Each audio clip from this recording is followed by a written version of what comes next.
안녕하십니까. 호주 생생뉴스입니다.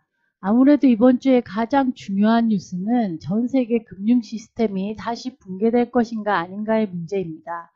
지난 주말 미국 실리콘밸리 은행과 시그너처 뱅크 사태 이후 글로벌 은행권의 안정성에 대한 공포가 확산되면서 투자자를 비롯한 시장의 모두가 긴장한 한 주였습니다.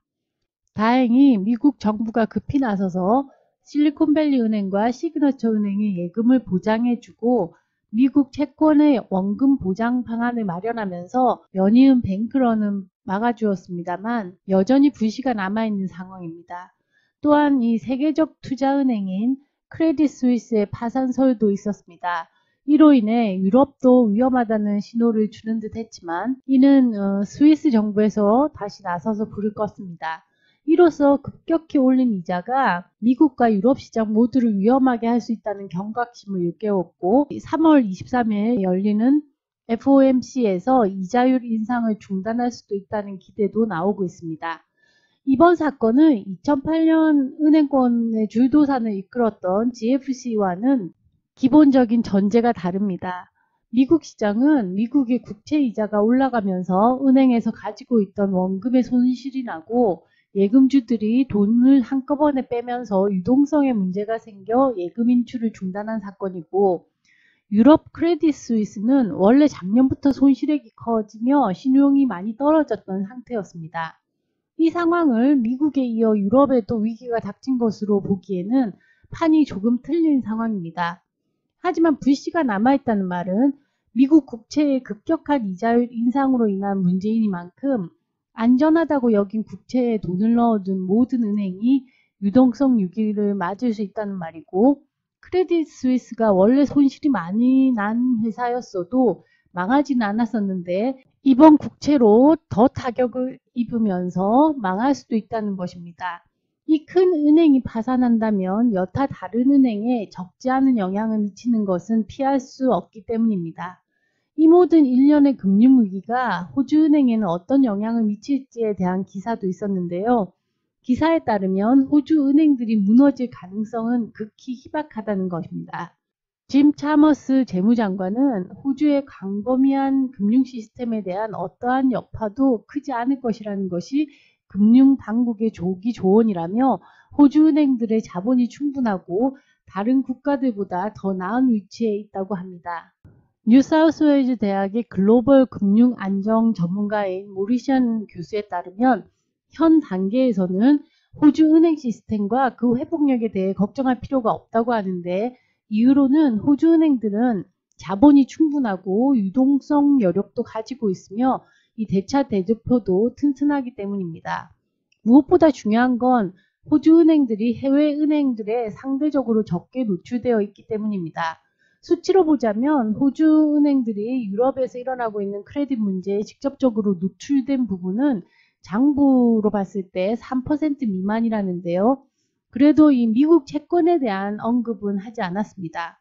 사실 크레딧 스위스 사태보다는 이 미국 사태가 전 세계적인 파장이 큰데 안전한 투자로 여겼던 미국 채권이 이번 은행 위기 원인이라면 호주나 한국이나 코로나 때 찍어낸 국가 채권 모두가 위험을 안고 있는 셈입니다. 한편으로는 이번 사태로 장기 이율이 내려가면서 다행히 이 불안 요소가 조금 누그러지긴 했습니다. 뱅크런을 걱정할 필요는 없겠지만 혹시라도 은행 예금이 불안하다면 참고로 이 호주도 2008년 금융위기 때 최대 25만 달러의 예금을 보장해주는 법이 시행되고 있습니다. 25만 달러 한도를 초과하는 예금은 대출자의 청산 절차를 통해 다시 청구해야 합니다. 이로써 모든 눈과 귀가 이번 달 23일에 열리는 FOMC에 몰려 있습니다. 이자율 인상을 중단할 것인가, 25포인트 올릴 것인가가 관건입니다. 이제 이자율 얘기가 나왔으니 또다시 부동산 얘기를 할 수밖에 없는데요. 이 파이낸셜 뉴스 기사에 따르면 지난 4주간 시드니 집값이 1% 가까이 올랐다고 합니다.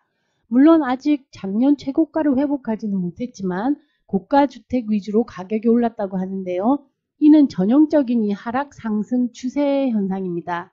내릴 때도 고가 주택 가격이 가장 많이 내리고 오를 때도 고가 주택이 제일 많이 오르기 때문에 부동산 하락 시기는 집을 업그레이드하는 시기라고도 합니다. 상대적으로 가격이 적게 내린 작은 집을 팔고 가격이 많이 내린 큰 집으로 옮기기 좋은 시기라는 말입니다. 이 기사는 생각보다 집값 회복이 빠르다는 기사였습니다. 제 영상에서는 이미 지난주 뉴스에 언급했었는데 유학생들이 돌아오면서 다시 부동산 수요가 늘어날 것으로 예상되어 급격한 추가 하락은 없을 것 같습니다. 이번 주 부각되는 또 다른 기사도 있습니다. 아파트를 건설하고 있는 건설사들의 마진폭이 엄청 줄었다는 내용입니다. 이는 인플레이션으로 인건비와 자재비가 오르면서 생긴 일인데 특히 건설 쪽 인건비가 많이 올랐다고 합니다. 레이버 쇼티지로 사람을 구하기 힘든 건설 현장은 2022년 호주 평균 임금 상승률인 3.6%를 훨씬 웃도는 5%에서 7%까지 임금을 올렸다고 합니다. 커먼웰스 은행의 예상으로는 내년 실업률이 4% 중반으로 올라갈 것으로 보고 있습니다. 이 말은 현재 완전 고용에 가까운 시장이 인플레이션이 잡히면서 일자리가 줄어들 것으로 본다는 건데요. 이번 주 세계적으로 강타한 미국 채권 이슈로 이번 달에 이자율을 올리더라도 다음 달부터는 쉽게 이자율을 올리지 못할 것으로 보입니다. 이제까지 급하게 올린 이자율 효과가 이제야 서서히 나타나면서 소비도 줄이고 현재 6%가 넘는 인플레이션도 다음 달부터는 확연하게 내려갈 것으로 예상됩니다. 뚜껑은 열어봐야 알겠지만 이번 주에 미국 금리 인상을 멈춘다면 다음 달 첫째 화요일에 있을 호주 중앙은행의 금리에도 영향을 줄 것이기 때문에 이번 주가 아주 중요한 한 주가 되겠습니다. 금주에도 오쿠스의 핵 잠수함 딜이 주요 기사입니다.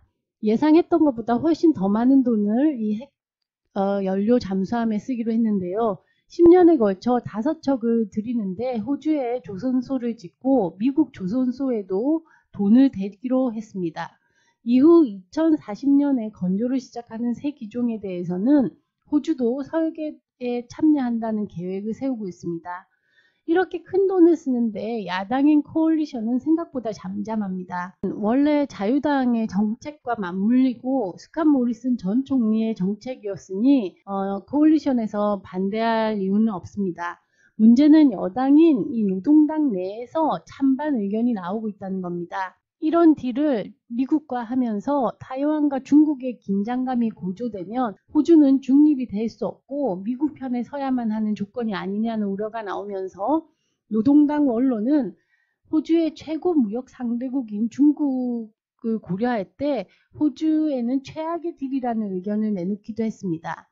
국방부에서는 이 핵 연료 잠수함은 호주의 안전한 해상로를 확보하기 위한 것이라며 한국, 일본을 비롯한 호주의 주요 5개 교역국이 남중국해를 지나는 만큼 해상 경로를 안전하게 백업할 국방력이 필요했기 때문에 미국의 중국과의 긴장관계에 호주가 책임감을 느낄 필요는 없다고 언급했습니다.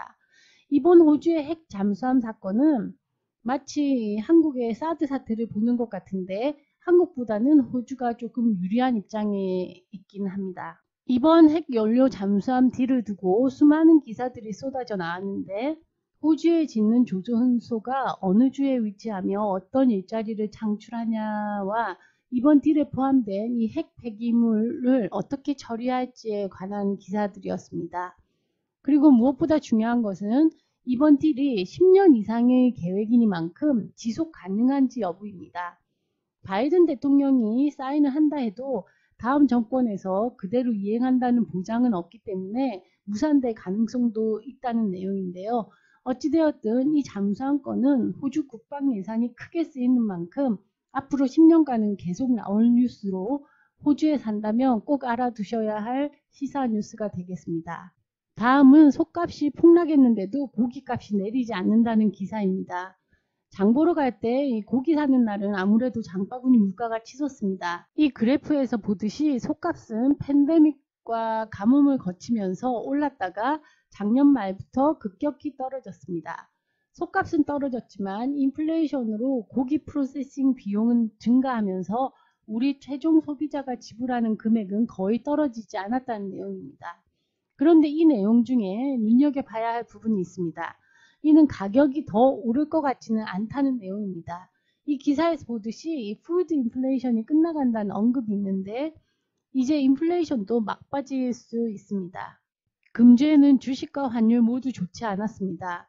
우선 환율을 보면 미 달러 대비 66.98센트, 한화로는 875원입니다. 호주 이자율이 미국보다 낮은 상태이기 때문에 원자재 값이 급상승하지 않는 한 이 정도 환율이 한동안은 지속될 것 같습니다. 호주 주식시장 역시 안 좋긴 마찬가지인데 그림에서 보듯이 지난주 10일 이후로 쭉 빠지고 있습니다. 이번 주 연준 부담이 클 것 같은데 금리를 올리더라도 25포인트 정도 올린다면 크게 충격받지는 않을 것으로 보입니다. 일주일간 내림세를 보면 전 섹터가 내렸지만 특히나 원자재나 에너지 섹터의 타격이 크고 실리콘밸리 은행의 뱅크런으로 테크 섹터도 좋지 않았습니다. 오일값이 내리고 금융시장 불안으로 경제 성장이 희미해진 만큼 원자재 가격도 내리고 있지만 아이언 오레는 제자리를 지키고 있습니다. 아직도 톤당 130불을 지키고 있는데 이는 브라질의 생산 차질 때문입니다. 힘든 한 주였지만 푹 쉬시고 새로운 마음으로 한 주 시작하시기 바랍니다. 감사합니다.